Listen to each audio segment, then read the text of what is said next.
የተወደዳችሁ የእግዚአብሔር ቤተሰቦች ውድ ቤተሰቦቼ በአገር ውስጥና ከሀገር ውጭ ያላችሁ እንደምን አመሻችሁ።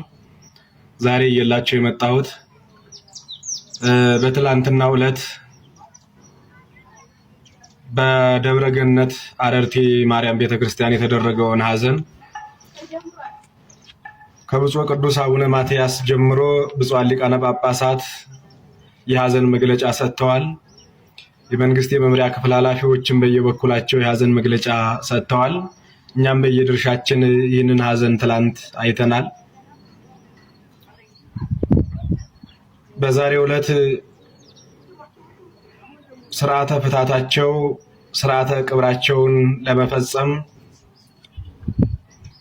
ብፁዕ አቡነ ቀለሚንጦስ በኢትዮጵያ ኦርቶዶክስ ተዋሕዶ ቤተክርስቲያን በመንበረ ፓትርያርክ ጠቅላይ ቤተ ክህነት የሰንበት ትምህርት ቤቶች ማደራጃ መምሪያ ክፍል የበላይ ኃላፊ፣ የሰሜን ሸዋ ሀገረ ስብከት ሊቀ ጳጳስ፣ የቅዱስ ባስልዮስ መንፈሳዊ ኮሌጅ የበላይ ጠባቂ፣ የአቡ ቀለምሲስ ሚዲያ መስራች ክቡር መጋቢ ሐዲስ ነቃ ጥበብ አባቦ፣ ክቡራን የሀገረ ስብከቱ ልዩ ልዩ መምሪያ ክፍል ኃላፊዎች፣ የገዳማትና የአድባራት አስተዳዳሪዎች፣ በምንጃር አረርቲ የመንግስት ሰራተኞችና የከተማዋ ምዕመናን ሁሉም በተገኙበት የሁለት ሰዎች ስርዓተ ፍታታቸውና ስርዓተ ቅብራቸው ተከናውኗል።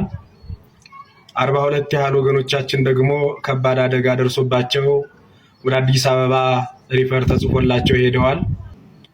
ብፁዕ አባታችን አቡነ ቀለሚንጦስ የማጽናኛ ትምህርት አባታዊ መልእክት አስተላልፈዋል።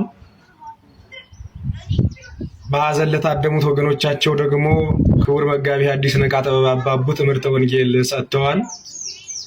እግዚአብሔር አምላካችን ለወገኖቻችን፣ ለዘመዶቻችን፣ ላረፉት ለሁሉም ዕረፍተ ነፍስ ሰጥቶ በቅዱሳን አጠገብ እንዲያሳርፍልን የእሱ መልካም ፈቃዱ ይሁንልን።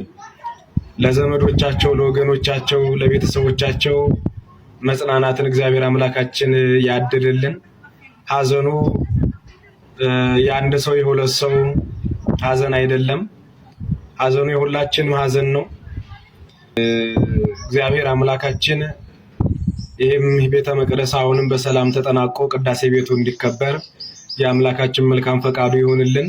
ሁላችሁም ነፍስ ይማር እያላችሁ ሼር፣ ኮፒ ሊንክ እያደረጋችሁ ለብዙ ሰዎች አድርሱ። እግዚአብሔር አምላካችን ሁላችንን የሚጠብቀን። ሰላም እግዚአብሔር ከሁላችን ጋር ይሁን። ደህና ደሩ።